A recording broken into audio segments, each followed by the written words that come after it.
Olá pessoal, quinta-feira, 1º de outubro de 2020, agora 21 horas. Essa é a 39ª edição do Jornal da Live, uma nova maneira de se fazer jornalismo em que você constrói a notícia junto com a gente. Eu sou Paulo Silvestre, consultor de mídia, cultura e transformação digital e vou conduzir a conversa aqui hoje. Junto comigo, como sempre, está o Matheus. Pessoal, tudo bem? Boa noite. Matheus, sempre responsável pelas excelentes colocações e comentários, e também vou fazer a moderação dos comentários que vocês colocarem aí. Bom, para quem não sabe, o Jornal da Live ele acontece ao vivo aqui no LinkedIn, e você constrói junto com a gente a notícia. Enquanto que vai dando as notícias aqui, você participa, deixando seus comentários, dizendo o que você acha, como que está a sua percepção com relação a isso daí. Tá? E aí o Matheus vai selecionando e a gente vai conversando e construindo aí essa notícia. Bom, pessoal, esses são os temas que nós vamos debater hoje aqui no Jornal da Live. Por que o mercado reagiu mal ao projeto do Renda Cidadã, do novo projeto assistencial do governo federal? E por que isso aí pode acabar sendo um problema do governo? Como que os barracos, as confusões que aconteceram recentemente em bares e restaurantes aqui em São Paulo e no Rio de Janeiro, viralizaram tanto nas redes sociais? O que isso daí ensina sobre nós? O que a gente pode aprender com essas confusões? E o que a gente pode aprender também com uma coisa que nem está aqui no Brasil, o desastroso debate presidencial. É o primeiro debate presidencial nos Estados Unidos que aconteceu na terça-feira aí entre o Biden e o Trump. O que nós podemos tirar desse negócio aí? Temos eleições aí agora em novembro. Ficamos órfãos de Kino, o criador da icônica personagem Mafalda, faleceu ontem. Quais são os legados? O que nós podemos aprender com o Kino e com sua principal criação? E a notícia bizarra de hoje, será que, como seria se o Lobo Mal, ele talvez não fosse tão mal assim? Será que seria uma boa essa mudança? Porque, acredite se quiser, gente, o Lobo Mal aí, ele está correndo o risco de mudar, Muito bem, lembrando que o Jornal da Live, ele fica disponível gravado depois aqui no LinkedIn, tá? E a partir de amanhã, sexta-feira, ele também está disponível em vídeo no YouTube e no Facebook e também como podcast nos principais canais de podcast no mercado. Procure lá pelo Macaco Elétrico, no meu canal, siga o Macaco Elétrico e aí você tem também o Jornal da Live como podcast. Bom, pessoal, começando então aqui a 39ª edição do Jornal da Live, tá? E vamos falar de um assunto que está movimentando Brasília desde a segunda-feira, na nova tentativa de Bolsonaro de criar um programa social para substituir o Bolsa Família e o auxílio emergencial contra o Covid-19, que acaba agora em dezembro. Um mês depois do mesmo Bolsonaro enterrar antes de nascer o chamado Renda Brasil, que foi a primeira tentativa do governo nessa área, e dizer que não queria mais ouvir falar disso até o fim do seu mandato, o Bolsonaro ele volta agora com o chamado Renda Cidadã, o nome aí do projeto. Mas apesar de não dar quase nenhum detalhe desse projeto, o Renda Cidadã já foi muito mal recebido pelo mercado e pela classe política e por vários agentes da sociedade. Por que essa rejeição tão forte aconteceu, gente? Por que o Bolsonaro está tão empenhado, afinal de contas, em criar um programa social com essas características? Muitas perguntas, E a grande pergunta que ninguém consegue responder é de onde viriam os fundos para viabilizar esse programa. Porque o que foi proposto na segunda-feira foi prontamente rechaçado aí pelo mercado e pela classe política e pela sociedade. Será que um programa como esse ele acabaria sendo mais positivo ou negativo para o Brasil? Será que deixar o Bolsa Família aí do jeito que ele está não seria, afinal de contas, a melhor opção para o país? E como ficam os ímpetos liberais aí do nosso ministro da Economia, o Paulo Guedes, diante desses arroubos populistas aí do Bolsonaro? Bom, anunciado na segunda, o Renda Cidadã tem objetivos bem definidos, substituir o Bolsa Família, ampliar o número de pessoas atendidas, aumentar o valor do benefício, chegando aí a uns R$300. Hoje o Bolsa Família paga mais ou menos 190, e suceder o auxílio emergencial que alavancou a popularidade do Bolsonaro, e que vai acabar em dezembro. Sem maiores detalhes sobre esses indicadores. A grande questão que se coloca é de onde virá o dinheiro, Na segunda, o Paulo Guedes disse, né, na mesma entrevista aí, né, que o dinheiro viria do Fundeb, que é o Fundo de Manutenção e Desenvolvimento da Educação Básica, e de precatórios que deixariam de ser pagos. Os precatórios, para quem não sabe, não são dívidas que o governo tem com cidadãos e com empresas que já foram julgadas, ou seja, o governo ele tem que pagar. Mas com essa proposta ele daria um solene chapéu em parte delas para usar o dinheiro no renda cidadã. Com o novo programa, o Bolsonaro ele espera criar uma marca social para tentar a reeleição em 2022, mas para isso o governo precisa convencer o Congresso a aprovar uma proposta para financiar o programa. E a ideia vem recebendo duras críticas dos parlamentares e de agentes do mercado e da sociedade civil. O problema do governo é que ele precisa encontrar o dinheiro no orçamento sem criar gastos adicionais para respeitar o chamado teto de gastos. Se esse teto for furado, o Bolsonaro pode sofrer impeachment, como aliás ele mesmo já disse. A lei do teto determina que os gastos públicos são limitados aos gastos do ano anterior, corrigidos apenas pela inflação. Ou seja, não adiantaria criar uma fonte de receita adicional para bancar o programa. Para respeitar o teto, a única saída é remanejar dinheiro de outras áreas. Mas o governo ele não quer cortar despesas para viabilizar o programa. E aí entra em cena o Paulo Guedes, né, para tentar a mágica. E a chamada contabilidade criativa, que é um eufemismo para, enfim, truques, dribles fiscais e até pedaladas. Aliás, esses são termos que estão sendo usados pelo mercado para definir essa proposta. A equipe econômica propôs, então, direcionar ao Renda Cidadã até 5% dos recursos do Fundeb, ou seja, o dinheiro da educação, e limitar o pagamento dos precatórios a 2% das receitas correntes líquidas da União, utilizando o restante para o Renda Cidadã. E essas duas fontes se somariam ao orçamento do Bolsa Família, que deve ser de mais ou menos alguma coisa como 35 bilhões de reais em 2021. O Fundeb é o principal mecanismo de financiamento da educação no país. Em agosto, o Congresso aprovou uma emenda à Constituição que aumenta progressivamente a participação da União no fundo, né, dos atuais 10% até chegando a 23%. Em julho, durante a votação do Fundeb no Congresso, o governo já havia tentado, de última hora, garfar 8 bilhões de reais do fundo para financiar o Renda Brasil, e a tentativa foi vista como uma manobra para driblar o teto de gastos, visto que o Fundeb fica fora do teto, e foi rejeitada. Agora, esse novo ataque vem sendo rechaçado pelos parlamentares, pelo Tribunal de Contas da União e até pela sociedade civil. Né? Tem, então, a linha dos precatórios. Né? Pela proposta, o governo pagaria menos dívidas com empresas e cidadãos que estão na fila para receber, como aposentados, pensionistas e pessoas desapropriadas. Quem não receber continua na fila, até, enfim, sabe-se lá quando, esse é que é o problema. Né? Com isso, o governo ele conseguiria remanejar cerca de 40 bilhões de reais dentro do teto de gastos. O TCU e o mercado, os juristas, reagiram muito mal a essa ideia, porque isso geraria um calote em cima de pessoas que ficaram anos na justiça para poder receber esse dinheiro. O jurista Miguel Reale Júnior, que aparece aí na foto, um dos autores do impeachment dos ex-presidentes Fernando Collor e Dilma Rousseff, afirmou que a proposta do governo configuraria uma pedalada fiscal, que foi, vale lembrar, o que derrubou a Dilma, poderia levar ao impeachment do Bolsonaro também. Tanto que 2 dias depois de anunciado, o ex-posto Ipiranga Paulo Guedes correu para dizer que não vai mexer nos precatórios. Já não bastasse tudo isso, a briga pública entre o mesmo Guedes e o Rodrigo Maia, que é o presidente da Câmara dos Deputados, só faz crescer. E isso não ajuda em nada a aprovação de qualquer coisa que tenha o dedo da equipe econômica. Ou seja, é tudo na estaca zero, voltou a estaca zero nesse projeto social. Tem-se uma ideia vaga, um desejo de forte inclinação eleitoreira, mas nenhuma ideia de onde tirar os fundos para viabilizar isso daí. Bom, pessoal, e aí? Será que o Renda Cidadã, vamos então ao nosso debate aqui, já vi que tem pessoas falando aí, será que o Renda Cidadã ele vai prosperar onde o Renda Brasil naufragou antes de sair do porto? Por que o Bolsonaro está insistindo tanto nisso, e arrancando aí, coitado, os restos dos cabelos aí que o Paulo Guedes ainda tem para que ele arrume dinheiro?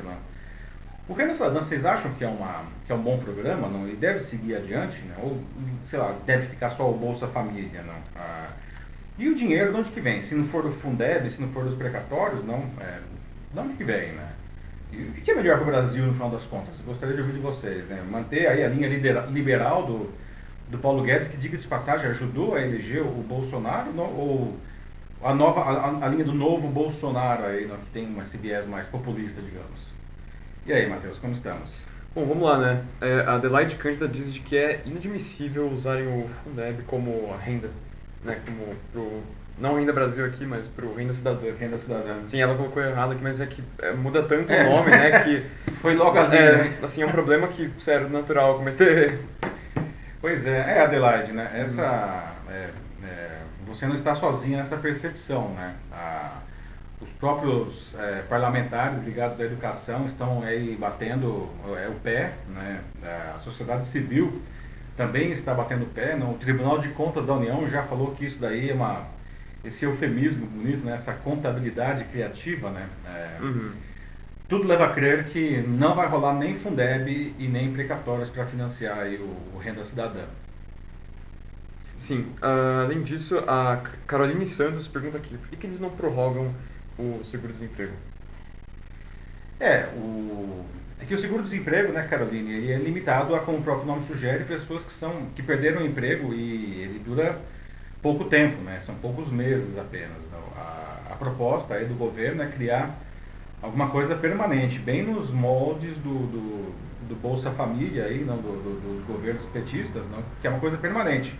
O que o Bolsonaro quer é tirar o Bolsa Família e colocar alguma coisa no lugar que vai ter trazer um dinheiro maior, não, atendendo mais pessoas. Né? Essa que é a proposta dele, portanto, uma coisa mais permanente. Agora, enfim, a questão do seguro-desemprego é outra questão que merece ser debatida aí, mas em um outro fórum, mas boa lembrança.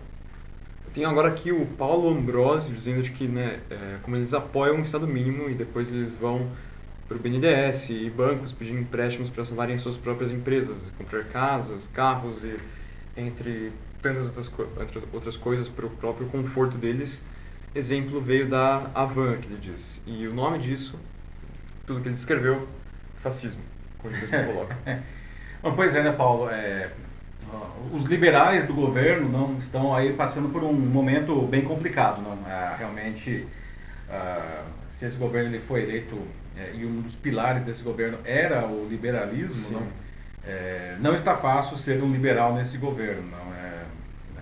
Essa teoria econômica, pelo jeito, foi enterrada aí já no começo do ano, não? O Paulo Guedes, a grande questão que fica, né, a gente até debate aqui bastante com o Matheus, né?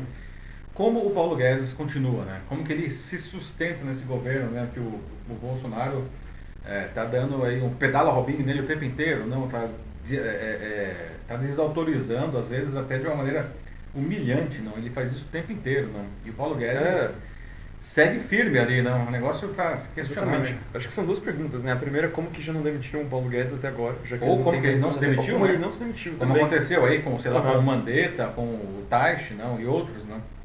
Assim, eu não sei, pessoal, aí nos comentários, se tiverem alguma ideia, alguma teoria, por favor, compartilhem, porque a única coisa que eu consigo pensar porque o Guedes não saiu até agora é orgulho, mas só isso, assim, porque ele tá com os braços e as pernas dele atados, ele não tem nenhuma ação. E agora apanhando até do Rodrigo Maia, né? Que, Sim. bom, aí também cá entre nós, né? O Paulo Guedes não tá ajudando nada, né? Ele tá comprando essa briga aí. Eles estão trocando farpas publicamente. Essa semana aí os dois ficaram quase se insultando aí pelo Twitter. Isso realmente não ajuda nada a situação dele, não? O Joaquim Desidero Neto fala que dentro do governo existe a lei de responsabilidade, só que existe nas alfândegas essas mercadorias apreendidas, como a fonte de renda, por exemplo. Com o leilão deste e outras coisas que apreendimos, pois tudo deve gerar recursos próprios para o programa social. Boa, meu amigo Joaquim. Na verdade, é excelente ponto, né? Porque uma grande questão que se coloca é por que não cortar despesas de outras fontes? Não? Ou por que não mexer em processos que não alterariam aí o teto de gastos? Não? Tem a questão da alfândega, enfim. Uma coisa que nós já até mencionamos aqui no Jornal da Live, não? A questão de taxar grandes fortunas, que no Brasil elas pagam proporcionalmente muito pouco imposto. É um assunto também muito pouco abordado também por qualquer um. Enquanto no exterior, né, a gente vê justamente esse debate cada vez mais forte, até mesmo, a gente viu aí no início da pandemia, também falamos disso aqui no Jornal da Live, não? Bilionários de vários países do mundo dizendo que eles sejam mais taxados como uma forma de eles contribuírem no combate ao Covid-19, não? E assinaram, inclusive, uma carta, né? Vários empresários, vários bilionários, desculpa, do mundo inteiro, não? Curiosamente, não tinha nenhum brasileiro nessa carta, não? Pois é. E a questão que fica, portanto, aí, não, por que o governo, então, não corta despesas, não, de outros lugares aí, não? Por que tem que fazer esses dribles aí, né, esses dribles, né, fiscais aí, não, para conseguir esse dinheiro? Não, um excelente ponto, não? O Leonardo Araújo fala que o governo ele tem que avaliar bem os cálculos, né? Porque assim, é muito fácil, como ele mesmo fala, que usar os números para obter um propósito. Você tira um pouquinho daqui, você coloca ali e pronto, assim, você consegue o que você precisa, você faz a sua renda cidadã. Simples assim. Mas aí, como o Leonardo fala aqui também, o difícil é lidar com eles após a conquista, o que eu concordo totalmente, né? Muito fácil você só tirar dinheiro de algum lugar, como, sei lá, o Fundeb, e pensar, bom, eu só vou fazer isso porque vai dar dinheiro com a renda cidadã. Legal, mas uma coisa é só você pensar nos números, outra coisa é você pensar para que esses números serviam, né? Qual que era o propósito deles. Que é algo que o governo realmente está... Bom, nem aí. Tem uma frase famosa do Delfim Neto, se não me engano, que foi ministro da Fazenda na época do governo dos militares, que ele falava que os números, eles são incríveis, né? Você pode, se você torturar os números direitinho, eles contam o que você quiser. Uhum. Essa frase ficou famosa, não? E de fato, não, o que a gente vê aí, esses truques, essas pedaladas, como próprios membros do judiciário aí, juristas estão e o TCU não estão colocando, não, eles são um truque realmente para tirar dinheiro de um lugar e colocar no outro.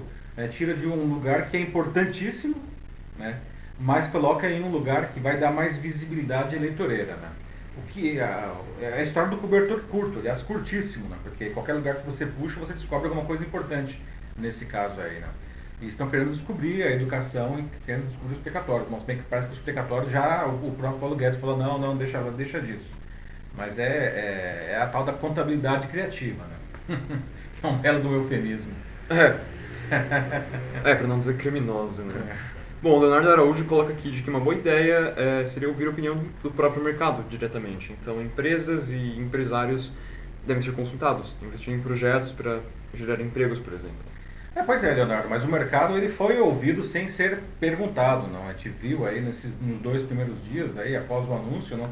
A Bolsa de Valores desabando, né? E o dólar subindo, né? Qual que é a leitura disso daí? O mercado, não, principalmente a questão da Bolsa de Valores, ele trabalha com prognósticos e com segurança, né? Então, a leitura do mercado é que esses movimentos do governo, eles sugerem que não existe seriedade da equipe econômica com relação ao controle de gastos do próprio governo. Logo, o Brasil deixa de ser um país, por exemplo, confiável para se investir. E aí o pessoal vai lá e tira dinheiro da Bolsa, não? Ou seja, o mercado ele já sinalizou muito claramente o que ele acha disso daí, não? Ele acha que isso daí é um absurdo e que não pode passar. A gente tem aqui no chat alguém que acho que deve ter assistido recentemente o Dilema das Redes, porque é o Denis Castro falando aqui. Assim, ó, boa noite, amigos. Desativei muitas notificações e a sua não apareceu aqui. Uma falha para não escolher quais queremos. Definitivamente assistiu, certo, Denis? Pois é, o Dilema das Redes, que também foi falado não aqui no Jornal da Live, mas nos meus vídeos de segunda-feira, na segunda-feira retrasada, né? Todo mundo desativando notificações aí para não ser controlado pelas plataformas digitais. Mas e aí, infelizmente, olha só, o pessoal não está vendo aí o Jornal da Live, não? Que absurdo. Pois é, gente. Dá uma força aí. Bom, voltando pro assunto, então, a gente tem a Ana Souza Machado, né, que ela tem uma pergunta aqui, né, mas para quem investir em educação, muito melhor ter um povo sem educação e controlado, obviamente. Puxa vida, Ana, você traz aí um outro ponto que não tem nada a ver e que, no final das contas, tem tudo a ver com esse debate, não?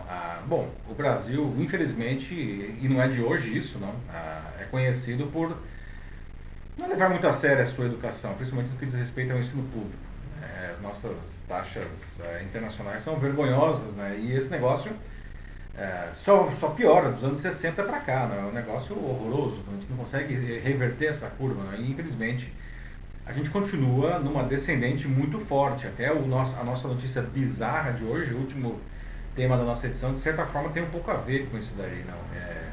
Então, tirar o dinheiro da educação, né? Ora as bolas, não? Mas é muito complicado esse debate também, porque, certo, a população do Bolsonaro subiu agora, né, até alguns meses atrás estava em 30%, Popularidade, né, né? a popularidade, isso. E agora está em 40%, né, acho que tá na casa dos 38, Depende 40, da né, pesquisa, mas está na aham. casa de 38 mais ou menos assim, né? Isso, não, e isso subiu, claro, pelo auxílio emergencial que ele tem promovido cada vez mais e estendeu o tempo que isso vai ficar também.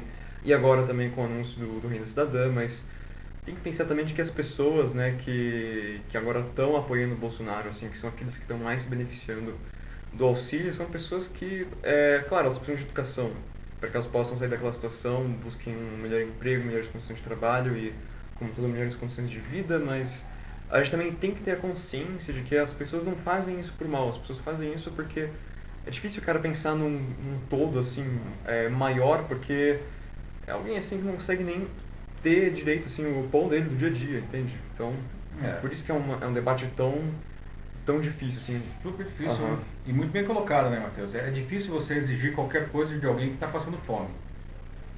Isso daí é um fato, né? É inegável, né? Ah, essa é uma das necessidades mais básicas, talvez a necessidade mais básica do ser humano, né? Sem isso, Sim, ele perece, não? Ele, a família dele. Então, dar dinheiro para as pessoas, não todo governo sabe que dar dinheiro para as pessoas aumenta a popularidade, não? E o uhum, Bolsonaro descobriu isso agora com o auxílio emergencial que não estava previsto, não? A equipe econômica tinha proposto R$ 200, o Congresso colocou R$ 500 e ele deu uma canetada para R$ 600 e aí a popularidade dele realmente subiu muito, né? Muito mesmo. E ele não quer perder essa. Ele quer continuar surfando nessa onda, mas o auxílio emergencial acaba agora, né? Em dezembro, né? E aí vai sobrar só o Renda Família, que é do seu arqui-inimigo, né? Os governos petistas. Aí. sim. É. Assim, o Leonardo coloca aqui, né, o Araújo fala, né, que depende de cada um. Sabemos que existem aqueles que não valorizam a educação e a cultura. Assim, claro, né, tipo, tem gente pra tudo, qualquer coisa, né. Sim, tem gente que não se importa com isso, assim, de fato tem, assim, isso existe. Mas é algo que a gente sempre tem que ter em mente, sabe? A gente tem que sempre olhar, assim, por todos os pontos de vista que estão presentes, porque fazem parte, assim, do grande todo, né? Assim, a gente tem que sempre considerar isso. Né? Mas, sim, existem pessoas que não estão nem aí para essas duas coisas. Então, é. Né? Como está o debate? Vamos para o próximo assunto já? Melhor irmos pro próximo já. Vamos Vamos para o próximo lá. assunto já, pessoal. Agora 9h23, não. Nosso segundo assunto de hoje, não. O cotidiano do Brasil aparentemente se transformou mesmo, né, em uma grande comédia de costumes, não. Agora, todo fim de semana acontece algo que acaba sendo filmado aí pelas poderosas lentes dos celulares, cai nas redes sociais e gera uma grande discussão social, sem falar numa enxurrada aí de memes, né. Nesse fim de semana passado, né, aconteceu a mesma coisa, não foi exceção, né. O primeiro caso desses aconteceu no Leblon, um bairro de classe média alta do Rio de Janeiro, não, em que duas mulheres estavam passeando de biquíni e se beijando em um conversível, não, e elas foram agredidas com garrafas de água, não, que foram Uhum. atiradas por uma outra mulher que estava em um bar. Não. O segundo caso foi aqui em São Paulo, né, nos Jardins, também um bairro de classe média alta. Não, um homem entrou em atrito com funcionários e clientes de um restaurante italiano chamado Gero, que aliás é um dos mais caros da cidade. Não. Depois de um bate-boca que chegou quase às vias de fato, né, o homem, que se apresentou como médico, ameaçou fazer um boletim de ocorrência contra os presentes, dizendo que tem o delegado dele, palavras que ele usou. Né? Ao que os envolvidos, ele respondeu dizendo que não tem importância, porque ele era irmão de um delegado federal. Hum. Né? Bom, primeira pergunta que eu até já coloco aqui para vocês, não, por que esse tipo de agressão começou para início de conversa? Né? Será que elas eram necessárias, essas agressões aí que deram origem a esse, a esse encadeamento de fatos, não? E por que essas reações tão destemperadas, né? Parece que tá todo mundo com o nervo à flor das peles, não? E por que esse tipo de coisa faz esse sucesso nas redes sociais? Né? Aliás, o que a gente poderia fazer para melhorar isso daí, né? A gente falou até agora aí da educação, aí a Ana levantou, né, um bom ponto, tá? Mas enfim, eu gostaria de ouvir de vocês, né? O que a gente pode fazer aí para melhorar, não, essa situação?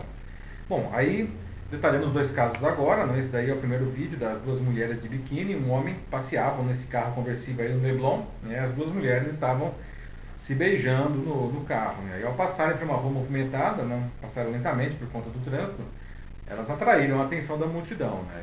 E aí uma mulher em um bar arremessou 2 garrafas de água nas mulheres, né, do carro, e atingiu uma delas. E essa, por sinal, desceu do carro e deu 2 socos na agressora e voltou para o carro. E aí um homem que estava acompanhando na mesa de bar a agressora original se levantou, correu atrás da mulher, tentou agredi-la, né, e acabou tirando a parte de cima do biquíni enquanto o carro foi embora, como a gente está vendo aí na imagem, né? Bom, no segundo caso, um homem aparentemente embriagado, né, ele começa a gritar dentro do restaurante Gero, né? Outros clientes se incomodaram e se envolveram na discussão e falaram para o cara ir embora, sair do lugar, né? O homem, né, se apresentou então como médico, né? Alega ter sido desrespeitado, né? E aí um funcionário do restaurante disse que não, que ele tinha na verdade desrespeitado um garçom.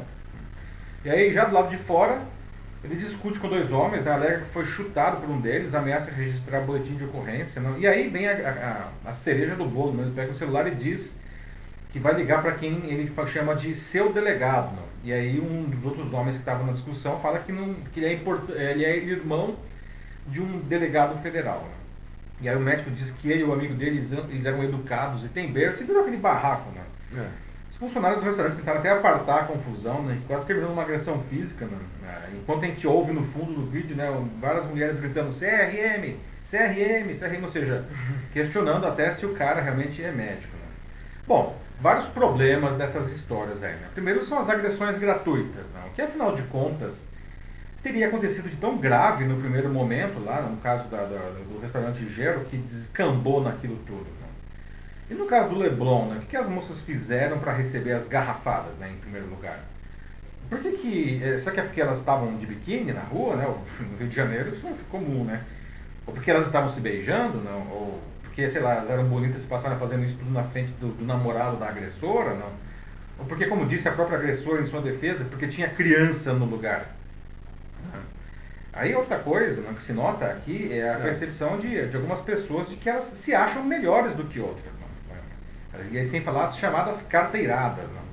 O homem que gritava no Gero disse que ele é médico, né? Que é educado, que teve berço, né? Depois diz que tem um advogado dele, não? E aí o outro fala, eu sou o irmão do delegado federal. No fundo isso daí vem da raiz da nossa cultura, construída em cima de conceitos da nossa sociedade que nunca tratou os cidadãos como iguais, não? Aliás, essa história de cidadão, né, me fez lembrar de um outro barraco, que é esse que vocês estão vendo aí na imagem, não, que viralizou há algumas semanas, né?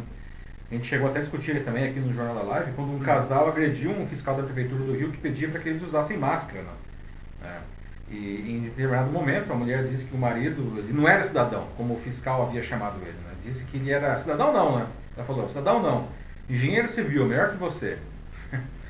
Bom, a raiz disso tudo, né, tem até um pé aí na escravidão, né, bem desde o Brasil colônia, né, em quem tinha mais dinheiro podia fazer basicamente o que quisesse. Aliás, não, sem dúvida nenhuma, quem tem dinheiro no Brasil ainda pode fazer coisas que o resto da população nem sonha, né.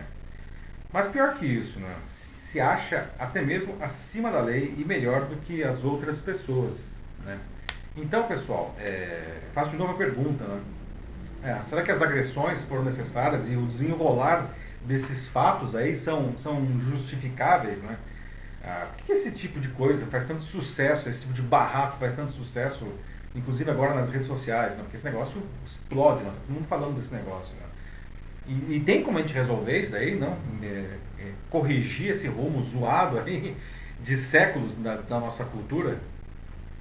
Pois é, não é uma história nova, de fato, assim. O último comentário que eu li aqui foi um da Ana Souza Machado, né, que ela fala que agora, né, a gente tem essas câmeras, então a gente pode filmar isso. Então, tá tudo errado, ou será que sempre esteve? E sempre esteve. Sempre esteve. Sempre foi assim. Bom ponto aí, Ana. Sempre esteve errado, né? A diferença é que agora esse negócio tá aparecendo, né? Porque todo mundo virou um cinegrafista agora, não? E aliás, tem celulares aí, não consegue filmar de uma maneira incrível, né? Mesmo em situações de pouca luminosidade, né? Com uma resolução excelente. Tá aparecendo, né? Como a Norma Sonsini falou, né? Todos parece que estão em busca dos 15 minutos de fama dos quais o Andy Warhol tanto falava. É verdade, boa Norma, né? Nossa, e hoje tem muita gente ficando famosa, né? O duro é que as pessoas estão ficando famosas aí de um jeito bem tosco, né? Mais pra infames, né? Pois é, não é muito bem colocado, né? Não é fama, é infâmia, né? A gente precisa até atualizar aí o Andy Warhol, não são mais 15 minutos de fama, são 15 minutos de infâmia. Boa lembrança, Norma. O Leonardo Araújo fala aqui, né, que é aquela história, no estresse qualquer motivo é o suficiente para uma discussão. E as pessoas esquecem o respeito e a ordem, né, o decoro nesse momento, porque acreditam no seu poder. E eu vou até juntar isso com outro comentário, que foi da Isabel Cristina, que veio logo depois do Leonardo, que é de que quando o chefe de Estado ele fala dessa maneira já que todo mundo conhece, né, desrespeitosa, com qualquer um, né, que se opor a ele, é nesse momento que os babacas se empoderam. Desculpa o palavreado. Mas é um bom ponto mesmo, né? Isabel, bem colocado, Isabel e Leonardo aí, não? Tem um fator também aí que é o exemplo, né? Infelizmente, nós temos aí alguns maus exemplos entre as autoridades, não? Sem citar nomes, mas nem precisa, não? Enfim, que parece que esse tipo de arrobo aí, de arrogância, de virulência, né? Isso daí é bacana, né? Nossa, eu sou mais, eu sou macho, enfim, não sei aí qual é o adjetivo que você queira usar aí, não? E se quem está acima está dando esse exemplo, quem está abaixo vai seguir, né? Infelizmente, todo educador sabe que a criança, né, aprende pelo exemplo, né? E não só as crianças, né? A gente está vendo aí o que está acontecendo com a nossa sociedade. Resultado disso aí tudo. Muito bem colocado aí, Leonardo e Isabel. Sim. A Nicole Kiko coloca aqui de que, além da agressão gratuita, o que me chocou no caso do Leblon foi o fato das pessoas estarem aglomeradas sem máscara como se a pandemia tivesse acabado. Não tem cabimento normalizar isso ainda. Verdade, né? O pessoal ficou tão focado no barraco que nem falaram disso. Pois é, né? Que era, eu acho que, um crime mais evidente. A gente sabe que, infelizmente, né, uma parte da população, que aliás a gente pode dizer que isso também é, por exemplo, né, as pessoas fazem isso seguindo o exemplo, não? Uhum. As pessoas acham que a pandemia acabou, não sei o que acontece. Você sai aqui na rua, em São Paulo, ou no Rio, ou enfim, aí pelo Brasilzão inteiro, não? Uma porcentagem enorme de pessoas não, que aboliram completamente máscara, não estão aí se aglomerando, desrespeitando completamente as medidas de distanciamento. Não? Nós aqui em São Paulo, na cidade de São Paulo, felizmente a gente começa a ver uma queda nos números, né, tanto de casos, quanto de novos casos, quanto de mortos, não? Mas o próprio Rio de Janeiro, por exemplo, não, os números estão subindo de novo, muito fortemente. Não? A taxa de ocupação de UTIs ontem, nos hospitais públicos da cidade do Rio de Janeiro, já estava de novo em 79%, que já é considerado muito preocupante. Né? Uhum. E sem falar no caso que a gente está observando aí na Europa, não? Países que estavam aparentemente bem controlados, não? A França, a Alemanha, a Itália e Reino Unido e outros, não? Hoje tendo mais casos do que tinham no pico das transmissões lá em abril e maio. Não? Então, não acabou ainda, né? Eu acho que a vida está sendo retomada, mas precisa ser feito isso daí com cuidados, né? Sim, responsabilidade. Não pode simplesmente pirar o cabeção aí, não, e achar que simplesmente... Cuidados básicos, né? Isso pode fazer uma diferença realmente muito grande, não é? Não quer ficar trancado em casa? Ótimo, tá? Mas tome os cuidados básicos, por favor. Aqui tem dois comentários também que se complementam de uma forma muito legal, que é o da Adriana Chanella, que ela diz que as pessoas se identificam com esse tipo de agressão, então por isso que elas gostam tanto, né? Não às vezes até só de assistir isso, né? De ver esses eventos, né, se desenrolarem, mas também até de participar, como fala a Nora Massoncini um pouco depois, que fala de que, na opinião dela, isso só vai piorar, porque quanto maior for a exposição, maior será o desejo no inconsciente assim, das pessoas de querer superar o barraco anterior. Então é uma retroalimentação do mal, assim, que continua acontecendo nesse ciclo vicioso. Pois é, né? Bom ponto aí, Adriana, não? E Norma também, não? A gente pode até lembrar aí do Thomas Hobbes, o filósofo, não? Que ele dizia que o homem é o lobo do homem, não? Sim. Que o homem corrompe o próprio homem, não? E nós estamos vendo aí a questão dos minutos de fama, como a própria Norma disse, não? Mas tem uma coisa perversa também dentro da humanidade, não? De querer ver aí o circo pegando fogo, não? E se deixar, o cara até taca gasolina no fogo do circo, não? Porque, como a Adriana mesmo também sugere, não, isso daí causa a Adriana me diga aí se é o Freud que explicaria realmente essa perversão aí, não, de ver o sofrimento, né, ou a exposição que o outro se coloca, né? Sim. Não, eu vou ler esse comentário aqui agora que eu peguei, que é do Joaquim, porque achei bem interessante, que ele fala, né, de que o brasileiro tem que mudar de postura porque está ficando desse jeito, né, os brasileiros, né, os pais, eles estão se tornando maus exemplos para as crianças, né, porque as crianças estão por aí também e assistem esses barracos, né, porque eles se espalham tão facilmente pelas redes. Então isso tem que mudar, mas é interessante, né, porque também no negócio do Leblon, era a arquiteta, né, que tava sentada na mesa, Isso, né? sim, aham. Então, ela tira as garrafas nas mulheres de biquíni e ela disse que fez isso porque tinha crianças por perto, né? Então, nossa, que exemplo, né? Pois Que é, né? bom, Que essas né? crianças estão aprendendo, né? Ou seja, se tiver alguma coisa que eu não gosto, que eu não concordo, eu vou partir para agressão física. Isso. Eu vou jogar garrafa nas pessoas e seja lá o que for, né? Não, tudo bem que a outra também teve uma atitude super inadequada na resposta dela, que ela desceu do carro e meteu 2 socos na cara da mulher. Então, não tem santo nessa história, mas mesmo assim, achei que foi legal ressaltar. Não, muito bem colocado. E Joaquim, muito bem. Não, de novo, na questão do aprendizado pelo exemplo, né? Nós precisamos de bons exemplos aí, e isso começa em casa, né? Realmente com os pais. Muito bem colocado. Sim. Aqui a respeito da Covid, a Isabel Cristina fala de que as eleições estaduais levaram os políticos a liberarem geral, né? E apostam em convencer que acabou o problema, afinal o povo tem que votar, né? Tipo, aqui, realmente, né? Em São Paulo, assim, aqui a gente vai falar pela nossa cidade, basicamente. E eu vou falar por mim. Eu voto numa escola pública, assim, que ela, sabe, é bem apertada e que vai muita gente. Os corredores bem quentes, assim, as pessoas ficam bem juntas para entrarem naquelas salas, né? E tudo que eles falam, assim, para supostamente melhorar a situação leve sua própria caneta. É muito pouco, realmente. Aham. Mas aqui a Isabel, né? Foi a Isabel Cristina. Isabel, né? Muito bem colocado, né, Isabel? É que tem uma questão aí realmente de popularidade, né? Uma parte da população aí tá cansada, na verdade cansada, acho que todos nós estamos, né? A história do distanciamento já deu para muita gente, né? E tem gente que é contrária a isso desde o começo. Então os governos aí estão liberando, não, realmente a volta por uma questão de popularidade, mas por uma questão também, vale dizer, de impostos, não. Porque como, enfim, o mundo estava fechado, os governos estaduais e municipais estavam recolhendo menos impostos, o que estava gerando uma seríssima crise de caixa para eles, né? Tem que levar tudo isso em consideração, né? Pois é. Então, e agora, né, tem as eleições municipais, aí vamos ver o que vai acontecer, né? Aliás, é uma coisa até que muita gente diz, né, seguindo até na linha do que o Matheus mencionou aqui, né? Muita gente está dizendo que nem vai votar pelo simples fato de que, para não se expor, né, os que estão mais aí, cuidadosos, né, e depois paga a multa lá no cartório eleitoral, né, enfim. Que, aliás, tem um pouco a ver com o nosso próximo assunto, né? Aliás, acho que a gente até poderia ir para ele, né? Agora, também acho, é bem conectado 9h38, mesmo. né? É um assunto que é bem conectado, apesar de se parecer um pouco diferente, que a gente vai falar de política internacional, né?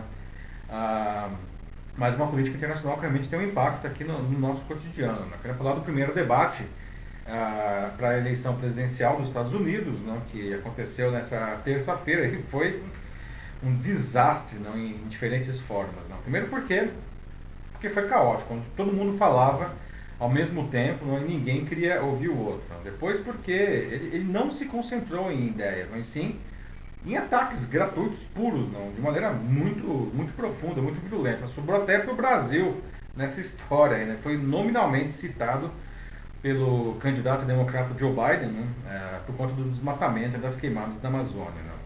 Bom, isso daí pode afugentar o eleitor americano das urnas. Né? Vale lembrar que nos Estados Unidos votar não é obrigatório, diferentemente aqui do Brasil. E aí eu até pergunto, né, seguindo até nessa linha da pergunta, acho que foi a última, foi da Isabel, né? Sim, que ela falou a respeito das eleições. Isso, não.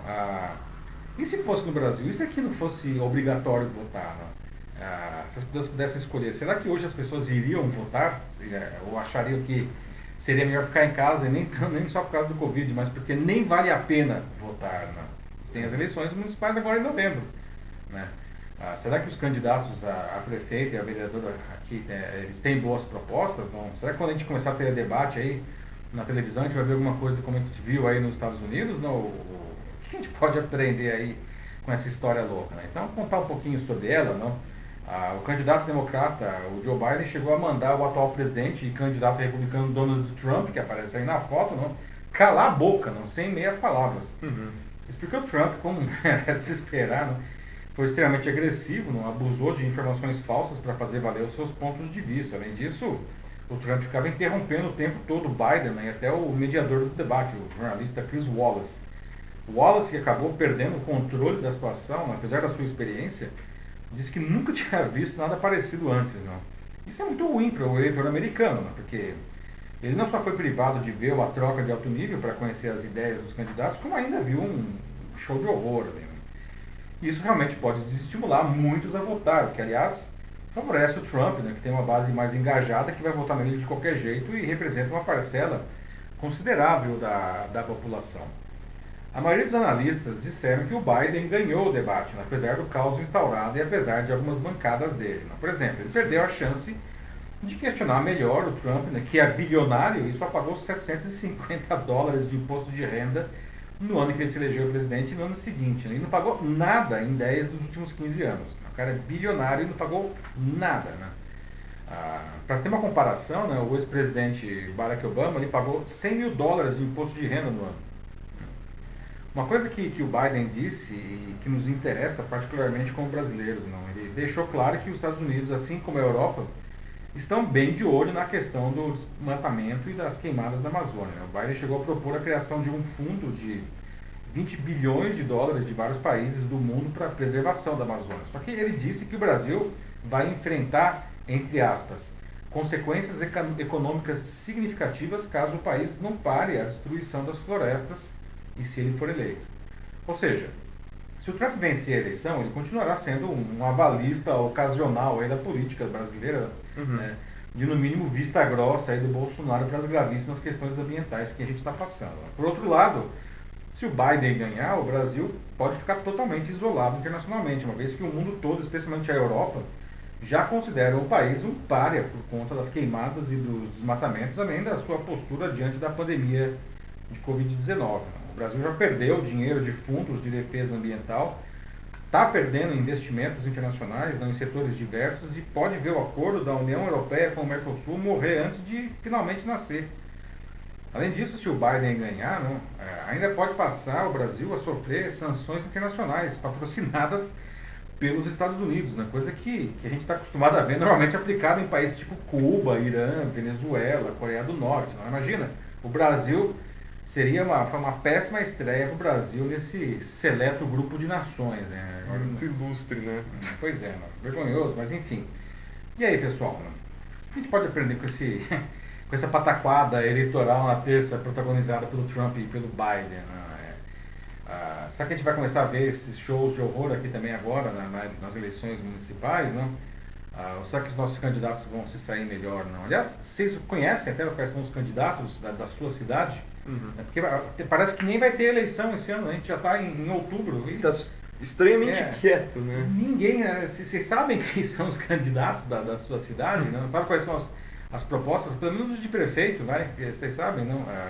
Vão votar ou acho que é melhor ficar em casa mesmo? E essa ameaça velada aí do Biden, o que vocês acham dela? Bom, começando aqui já pelo Denis Castro, que parece que já quer pular para o próximo assunto. Ele diz que nós precisamos de mais uma falda para nos ensinar a votar. Boa, Denis, boa. Mas espera aí que a gente vai falar disso no próximo assunto, Denis. Aguenta aí. Bom, a Isabel Cristina fala, né, de que o Trump segue na linha de ganhar no grito. E literalmente, né? Segue com um emoji de palhaço, que eu achei também apropriado.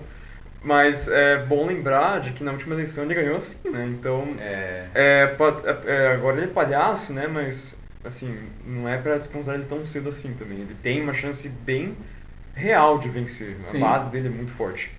Vale lembrar que, inclusive, na última eleição, na contagem dos votos dos cidadãos, a Hillary Clinton, ela teve mais votos que o Trump. Sim. Mas pela mecânica da eleição americana, que é uma coisa bem diferente da nossa aqui, é feita pela contagem de delegados de cada estado, não? Ele se elegeu no colégio eleitoral. Né? E todo mundo achava que ele ia perder, que a Hillary ia ganhar, e no último momento deu Trump. Né? Agora, em 4 anos, o próprio Trump fez o mundo mudar muito. Né? Nós estamos altamente polarizados e ele enfrenta hoje uma série de reações negativas dos Estados Unidos que ele não tinha na eleição anterior. Né? É. Por outro lado, o pessoal mais radical favorável a ele fechou completamente. Né? Tá com ele, aconteça o que acontecer. Então é uma incógnita realmente essa próxima eleição americana. Aí. O Fernando Pereira Gomes, aqui ele fala de que precisamos entender que o voto é a única maneira de mudar as situações e ou condições que tanto almejamos. Então, ainda mais quando você pensa de que nos Estados Unidos 40% da população não está interessada em votar, e isso era antes do debate Trump-Biden, é realmente uma coisa assim, muito assustadora. Assim, as pessoas simplesmente chegaram a um ponto de que elas não se importam mais, elas não ligam.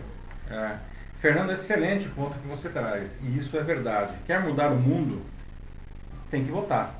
Né? Os candidatos são ruins, essa é a grande dificuldade. Né? Votar em quem quando parece que todos eles são ruins?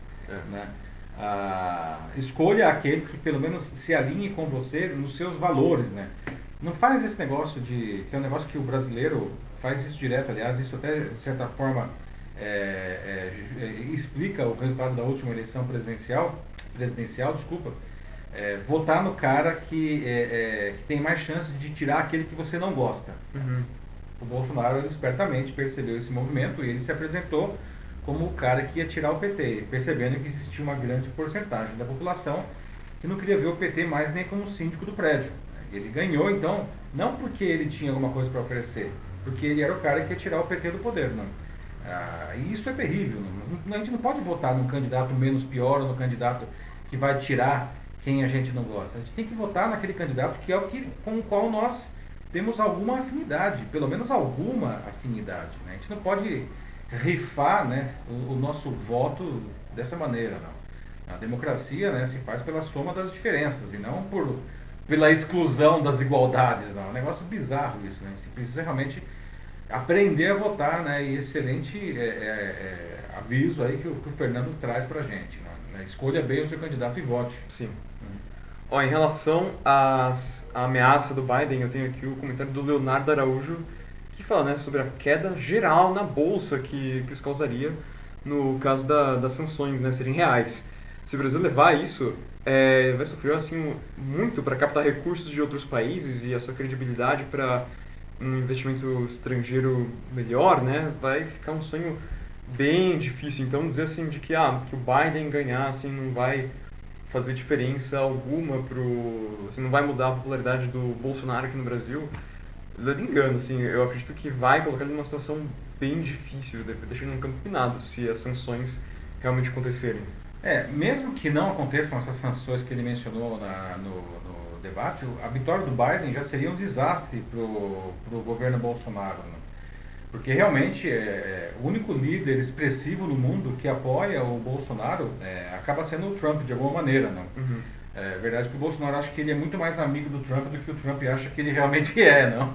A gente já viu o Trump dando um monte de perdidos aí no Bolsonaro. Não? Mas de qualquer forma, ele avaliza, pelo menos ideologicamente, eles são alinhados. Não? Então o Bolsonaro ele não se sente tão sozinho no mundo. Não? Mas, por exemplo, na Europa o Bolsonaro já é uma persona não grata. Não? Na Ásia, em muitos países da Ásia, a mesma coisa. Né? A China, então, né, que o Bolsonaro vive brigando com a China, aí, né? É uma situação super complicada. Isso porque é o principal parceiro econômico do Brasil. Né? A China já passou os Estados Unidos faz muito tempo e passou com folga do ponto de vista de importação e exportação. Vale dizer que a balança comercial entre Brasil e China é francamente favorável ao Brasil. Né? A gente vende muito mais do que compra da China, por incrível que se pareça. Então, se o Biden ganhar, o Bolsonaro ele vai ficar órfão aí desse líder do papito, líder internacional aí que tem um vínculo ideológico com ele. Né? E a situação dele vai ficar muito complicada, sem dúvida nenhuma. Realmente, já que a gente está aqui falando sobre a importância das eleições, e como o seu voto faz diferença nessa democracia, eu peguei aqui esse comentário aqui do Joaquim Desidério Neto, um lembrete muito importante. Vejam hoje na Band, se vocês puderem, o debate dos candidatos aqui para São Paulo. Excelente lembrança. Quem é aqui da região, quem é da cidade, que vai votar, assista se possível, pode ser muito bom. Sim, com certeza, excelente lembrança, Joaquim, obrigado aí por compartilhar com a gente aí. Olha, além disso, a Mila Kodato fala de que gostou de ver mais mulheres candidatas e candidaturas coletivas também. Acho isso bem inovador. Muito legal, Mila, não? E isso daí demonstra um amadurecimento da nossa sociedade, não? Inclusive, estão sendo criadas regras para favorecer esse tipo de diversidade, não? E é curioso até observar que alguns setores da sociedade tentam segurar isso daí, né? Que aliás demonstra muito a questão da educação, de novo, que a gente já mencionou aqui, né? Mas é ótimo, né? A gente precisa de diversidade, né? Nós temos a divisão entre gêneros no Brasil, não é mais ou menos 50%, não, com um leve, um pouco mais, 50,5% de mulheres e 49,5% de homens, não. Mas quando você vê em representação na política, não, as mulheres elas têm muito espaço ainda para ocupar. Não. Se a gente está falando de diversidade e uma representação política que realmente esteja de acordo com a sociedade, precisa ter muito mais mulheres realmente em cargos do poder. Sim. Olha, como último comentário, antes da gente passar para o assunto do Quino, da Isabel Cristina, ela fala, né, de que se o Trump ganhar a eleição, isso também será péssimo para o Brasil, pois fortalecerá o fascismo que segue crescente aqui no país. Então, fica evidente, né, que qualquer um dos dias que ganhe, aqui assim, o povo brasileiro vai se ferrar muito, né? Porque ou vai continuar mais do mesmo e talvez se intensifique, no caso Sim, do Trump vencer. provavelmente vai se identificar. E se for no caso do Biden, bom, isso pode ser uma mudança positiva, talvez, assim, a longo prazo, mas um longo prazo, porque até chegar lá a gente vai ter que enfrentar as sanções econômicas que ele vai colocar no país também. Isso me faz pensar que talvez o problema então não esteja lá nos Estados Unidos, né? Pois é, né? Por que será? Pois é. Mas assim, o fato eu diria que a própria reeleição do Bolsonaro vai ser impactada por esse resultado americano. Se o Trump ganhar, aumenta a chance do Bolsonaro se reeleger aqui no Brasil. Se o Trump perder, o Bolsonaro vai ter que suar muito mais a camisa para se reeleger aqui no Brasil, né? Por conta do apoio, justamente. Né? Vamos lá então. Vamos para o assunto do Quino. Pessoal, agora 21 horas e 52 minutos, não? O mundo ficou mais triste, não? Com menos brilho ontem, não? Com a morte do cartunista argentino Quino. Sua principal criação, a Mafalda, uma menina inconformada com os desajustes do mundo, justamente, não? A gente está falando tanto aqui de desajustes, não? Inspirou e ainda inspira, não? Gerações, né? A olhar o mundo de uma maneira diferente, não? Eu até gostaria de já colocar perguntas aqui. Vocês curtem a Mafalda, não? Como que as histórias da menina chegaram para vocês, não? Vocês se sentiram de alguma maneira inspirados? Aprenderam alguma coisa com a Mafalda? Né? Conhecem outros trabalhos do Quino? Né? Bom, o Quino nasceu como Joaquim Salvador Lavado Terrón, na cidade de Mendoza, na Argentina. Ele faleceu ontem, aos 88 anos, na mesma cidade, uma vítima de um AVC, um acidente vascular cerebral, que aconteceu na semana passada e o levou ao hospital. Né? Ele já estava muito doente, não? Ele já não desenhava havia 11 anos, porque as mãos tremiam muito, não? Ele estava quase cego por causa de um glaucoma. A morte da esposa, Alicia Colombo, em 2017, também foi um duro golpe para o Quino. Ele não teve filhos, mas criou a icônica personagem Mafalda, não? Uma menina que olhava para o mundo inconformada com as suas contradições e injustiça. Pouca gente sabe, mas a Mafalda ela foi criada em 1963 para promover a indústria local Cian de Telha. Ironicamente, a campanha não foi para frente. Ainda bem, porque isso permitiu que a Mafalda estreasse no ano seguinte na revista Primeira Plana, sem nenhuma referência à empresa. Não? E foi um sucesso estrondoso. Não? Uhum. A Mafalda, aliás, é o cartoon latino-americano mais popular do mundo. Não? O Quino desenhou a menina de 1964 até 1973. Né? Com a Mafalda, o Quino inspirou várias gerações a olhar o mundo e o próximo com mais carinho, não? Com a possibilidade de uma sociedade mais justa, mais equilibrada. Não? A menina ela criticava a política e a sociedade em todos os matizes, indo da esquerda para a direita. Ela não tinha isso. Não? Também ela era feminista e ambientalista, né? E se preocupava com o bem-estar das outras pessoas. Não deixa de ser irônico que o Quino parta justamente, né, quando o planeta ainda se ressente dos efeitos devastadores da pandemia de Covid-19, com uma grande parcela da população dando de ombros para o problema. Né? Como a gente está vendo aí, né? Acabamos de falar, né? É um problema que cobra ainda muitas vidas. Né? Nessa semana, a gente chegou a 1 milhão de mortes confirmadas pela doença. Aqui no Brasil, né, 140 mil mortos. Né?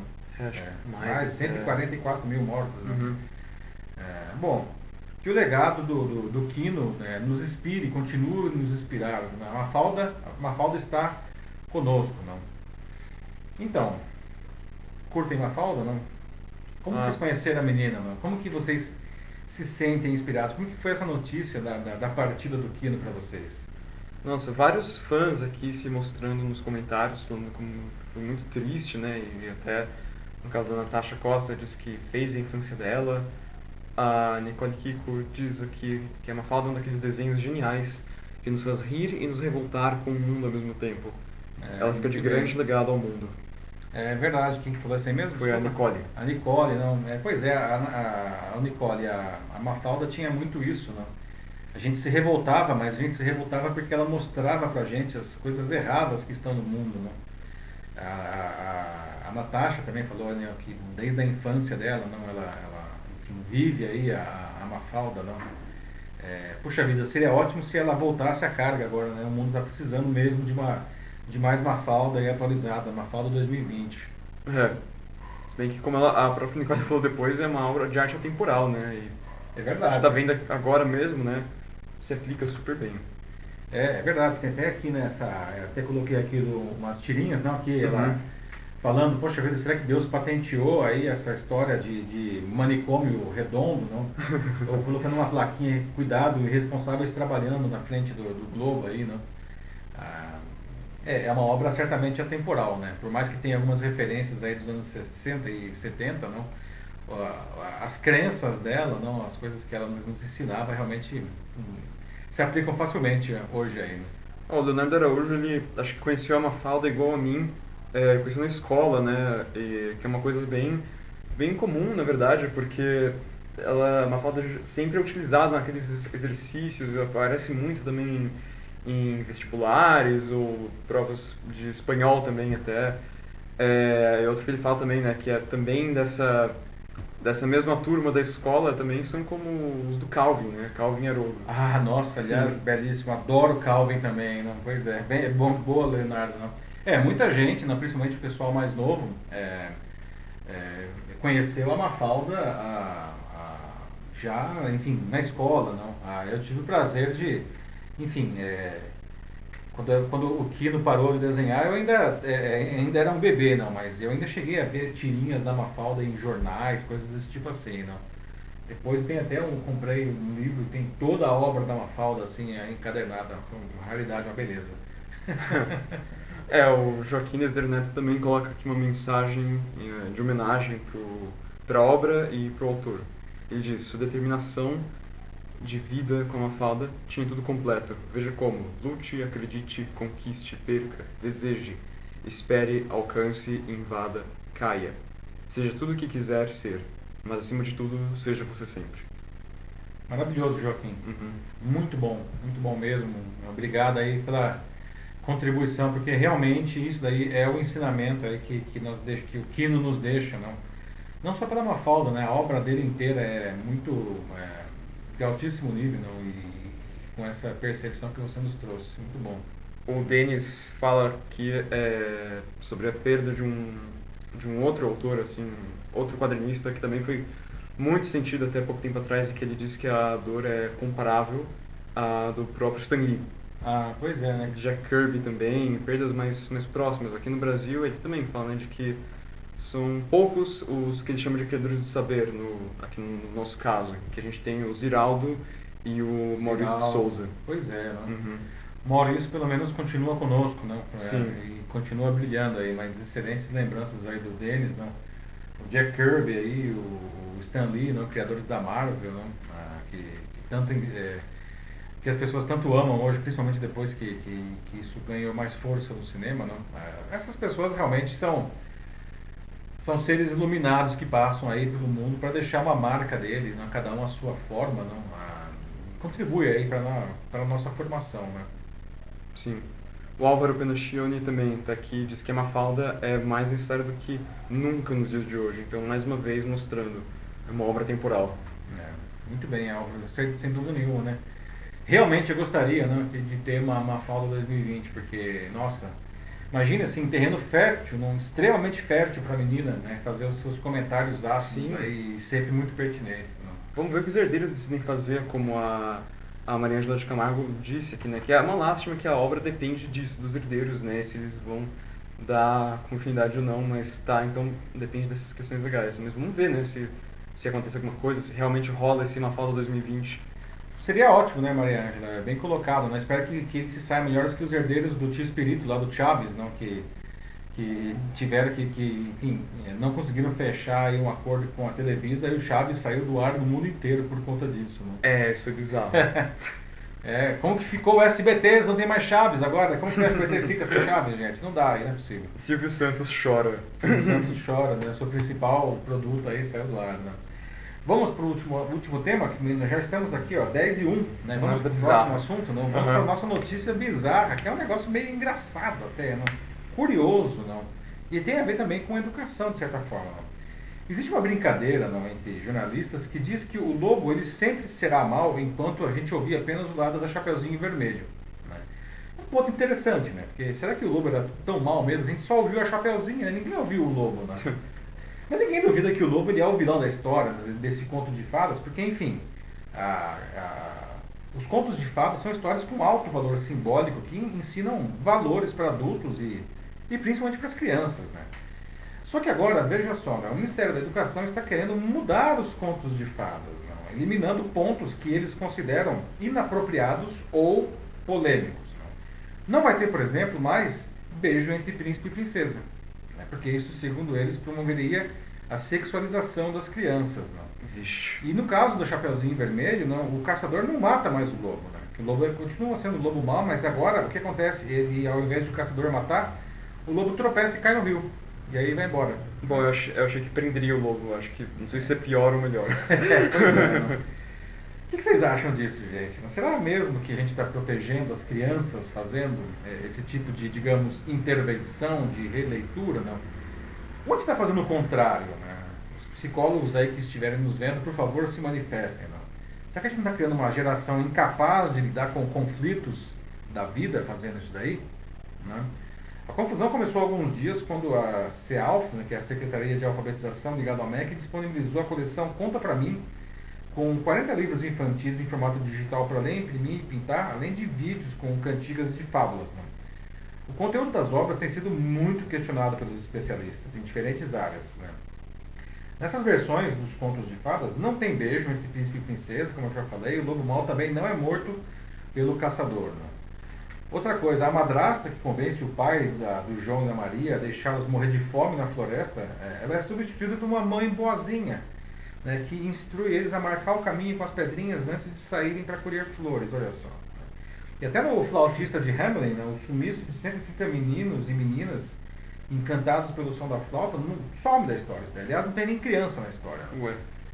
Os especialistas afirmam que isso não vai impedir de forma alguma a violência ou a sexualização das crianças. Na verdade, isso pode fazer com que as crianças cresçam mais fragilizadas e com dificuldade para lidar com os desafios que a vida oferece. Né?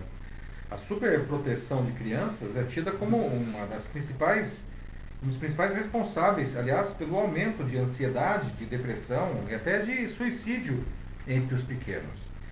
É verdade que as versões da maioria dos contos de fada que a gente conhece hoje vêm dos estúdios Disney, né, de uma releitura que eles fizeram. Eles fizeram essas releituras de histórias clássicas desde os anos 1940, a Branca de Neve aí é a primeira delas. Né? A maioria dessas histórias são histórias europeias, mas também tem histórias de outras partes do mundo. Né? E a versão Disney é sempre muito mais suave que os contos de fadas originais. Né? Nossa, aliás, elas eram cruéis, assim, muito violentas, né? Um negócio gráfico. Né? Mas as histórias originais elas eram feitas, adaptadas e contadas por adultos, séculos a fio, né? Desde de nobres até plebeus. Né? Por isso, elas tinham uma alta carga de violência crua mesmo. Então sim, a Disney suavizou isso tudo, mas ela manteve os elementos essenciais, especialmente, uma coisa que sempre aparece, né? A luta do bem contra o mal. Né? Os vilões continuaram morrendo, né? Os príncipes e as princesas continuaram se beijando no final feliz, né? E viveram felizes para sempre, né? Como diz aí, né? A coleção do MEC, então, ele pega e joga um balde de água sanitária nisso, né? Eliminando os conflitos e outras coisas que eles consideram inapropriados. Com isso, as crianças elas perdem, segundo os especialistas, né, justamente as referências que as ajudam a se projetar naqueles personagens e trabalhar os conflitos internos que todo mundo tem. Todo mundo tem esses conflitos internos, ou seja, o conflito ele continua dentro da criança, sem ser trabalhado. Não? E isso sim tem potencial, segundo os especialistas, não, de fazer mal à medida que a criança cresce. Né? Então, pessoal, o que vocês acham? O lobo ele tem que continuar mal, ele tem que continuar sendo morto pelo caçador, ou é melhor ele realmente tropeçar e cair no rio? Não?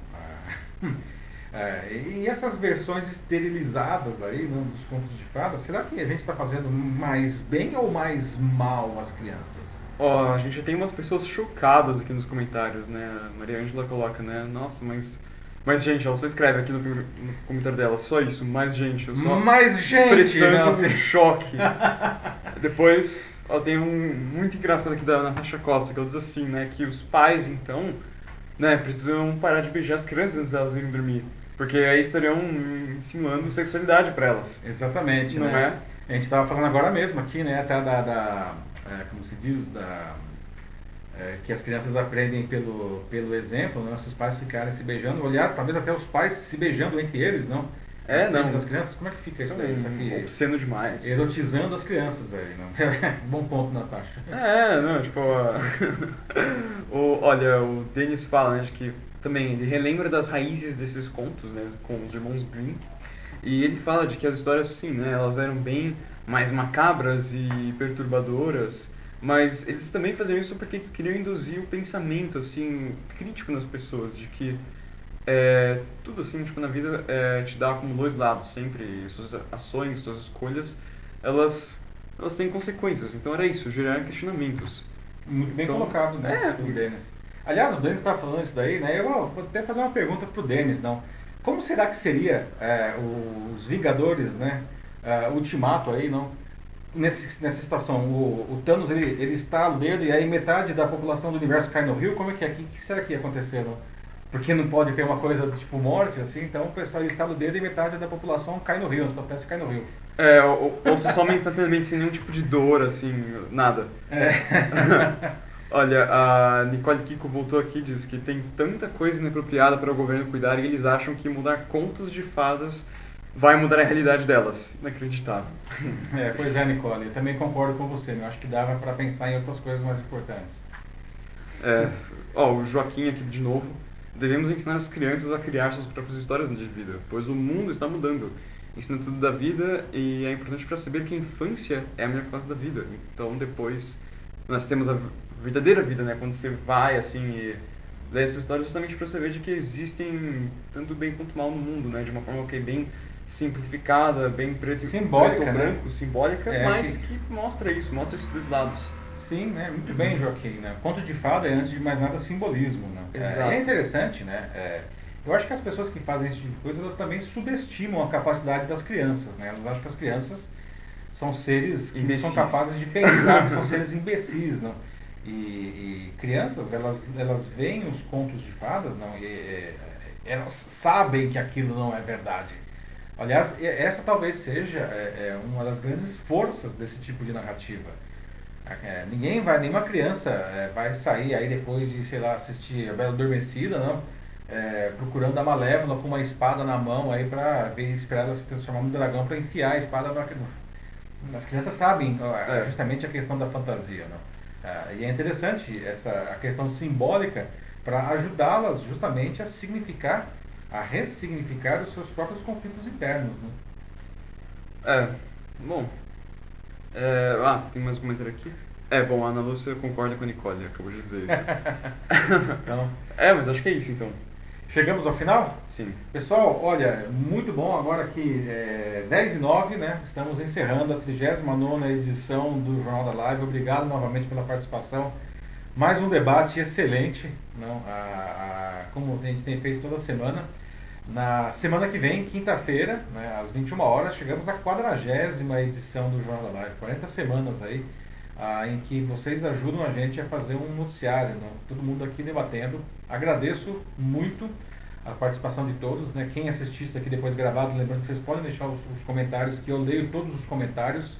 Tá? Às vezes não dá para responder, mas eu leio todos os comentários, então fiquem à vontade. Compartilhem também com os seus amigos. E se quiser, já pode até deixar sugestões para a próxima semana. Tá? Um excelente final aí, sexta-feira, aí, um fim de semana para vocês. E a gente se vê novamente na quinta que vem, na 40ª edição do Jornal da Live. Tchau, tchau, pessoal. Falou, pessoal. Até a próxima. Boa noite. Se cuidem.